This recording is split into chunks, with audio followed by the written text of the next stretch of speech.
Voi știți cine sunteți? Voi știți cine sunteți?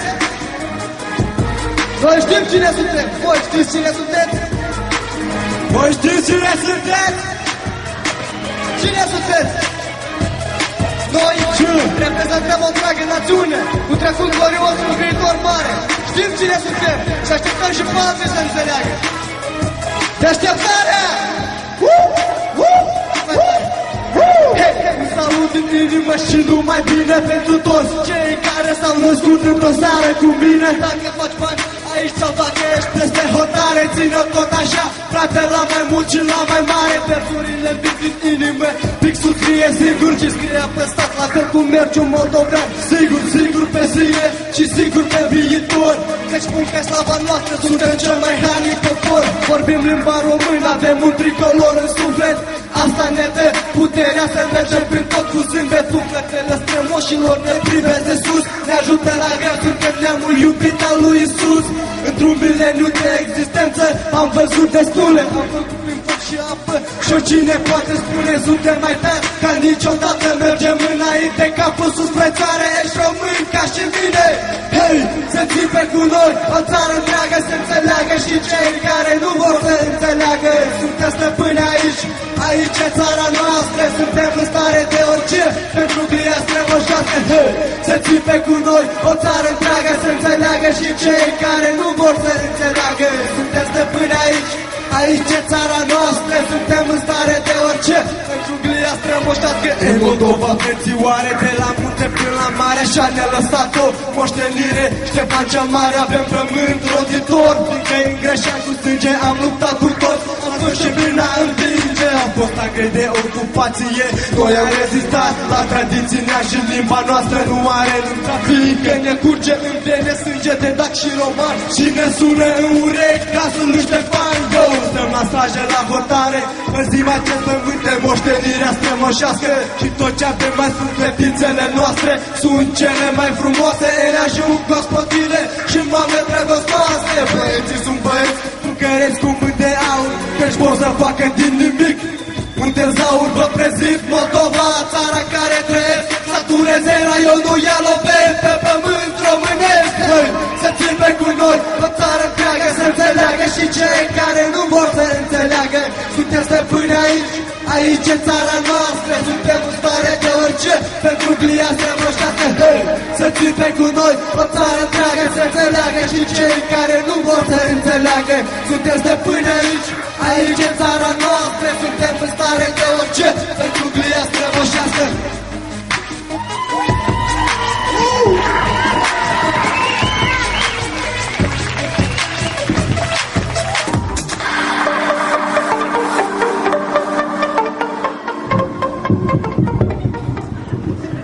Bună ziua, bine v-am găsit! Sunt sigur că ne cunoașteți, de aceea ne vom prezenta. Mai întâi vă prezint pe Șura și Sveta. Așa, eu pe cum știți sunt? Valogia! Așa, am auzit că astăzi am primit un an de la formarea Consiliului Raional. De aceea cred că va trebui de servi ceva. Noi vă oferim bucatele noastre tradiționale și, pe sigur, înainte de a lua masa, noi spălăm dinții. Poftim reclamă mai întâi. Pastă de dinți usturoi, speli un dinte, îți cad doi. Pastă ieftină și bună, speli odată, pute o lună. Acum bucatele. Țuică de costiș bărlaie, ce te mângâie la limbă, dispoziția îți schimbă. Brânză bună de trapistă, scoasă chiar acum din ladă. Cine vrea poate să vadă. Șuncă albă ca șocoală, cum mănânci cum ți se pare, că ai poftă de mâncare. Mici făcuți cordeiute, cât mănânci-ți vinea, spune, Doamne, ce bucate bune! Fripturică de ficat cu garnitură de varză, la stomac să te ardă. Miere, pere, cozonaci, să mănânci până te culci, de atâtea fructe dulci.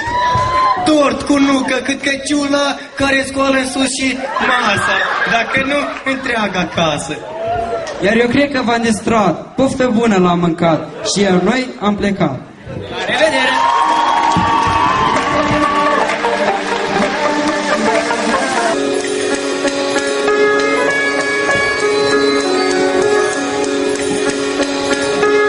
gândesc la tine, iarăși mă gândesc, mamă, la lacrimile tale vărsate în framă. Mă gândesc la ziua care ne va despărți. Clipa aceea, Doamne, poate nu va veni. Deja înțeleg totul și sunt de acord cu soarta. Dar știu că o să fie foarte greu să trec prin toate astea. Totul pe pământ, știu că e trecător. Da, eu pentru mama, sunt gata să mor. Sunt puternic, mamă, cum a fost Ahile. Chiar și doi fi mort, o să mă gândesc la tine. Curajul ăsta în mine e ca un mister și o taină. Și pentru tot ce ai făcut îți mulțumesc, mamă. Pentru mine tu ești unul că ca Mona Lisa. Și o să te pot mereu în suflet, că e prea mare miza. Te iubesc, mamă, la bine și la rău. Te iubesc, mamă, mai presus de Dumnezeu, eu.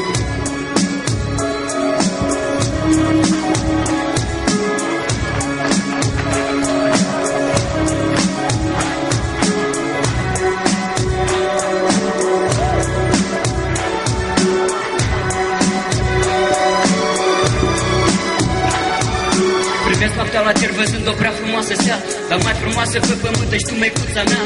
Pentru mine mama e un aer ce respir. Oriunde și oricând eu o să fiu a ei copil. În viața mea mama înseamnă practic tot. Da, îi mulțumesc, fiindcă m-a crescut. Vrea să crească, are și să zbor râzând la cer. Să întorc timpul înapoi, nu pot da totuși sper. Îmi place să trăiesc, știi mereu că ești aproape. Dar soarta este dură, ucide timpul noapte. Sunt tot așa de tine și dorul mă cuprinde. Ar vrea să spun mai multe, dar nu mi-ajung cuvinte. Am avut momente grele, de multe a fost încercat. După mine mă cunosc cine sunt de fapt. Știi că viața fără tine pentru mine e un calvar. Mamă, te iubesc, cred că asta e principal, eu.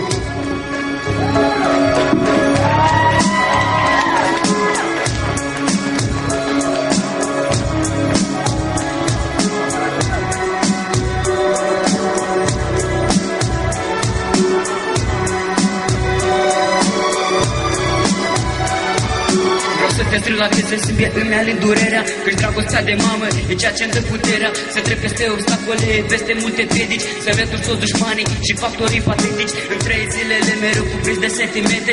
Mamă, te iubesc, mi spus de mult realmente. Ce repede timp a zburat, el n-are cruțare. Dar pronunțând cuvântul mamă, simt atât ardoare. Privind ochii tăi, trecut prin prisma vieții. Se văd sondaje grele, nu consur la tristeții. Pe fața ta, măicuțe, pe sfântul tău vizor. Mai sunt întipărite momentele de dor. Tata, frățorul Igor, alături și de mine. Suntem în stare de orice, zi să fie bine. Am lângă mine o măicuță, mă face să sper. Te iubesc, măicuța mea, te pun pe brațe până la cer. Tot ce îmi doresc e să fii fericită. Să duci o viață cât mai lungă, viață liniștită. Să ai parte de noroc și fericire e firesc. Direct din inimă îți spun un mare mulțumesc. Sfârșit vă fi dator, mereu o viață întreagă. Ești tot ce am mai spus pe lume, tu măicuță dragă. Glasul tău răsună în mine, vreau să-l mai ascult. Vreau să te mândrești cu mine, fiul tău iubește lucru.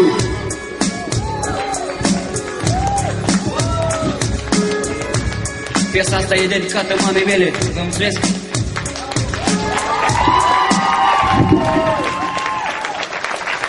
Îți mulțumim și noi.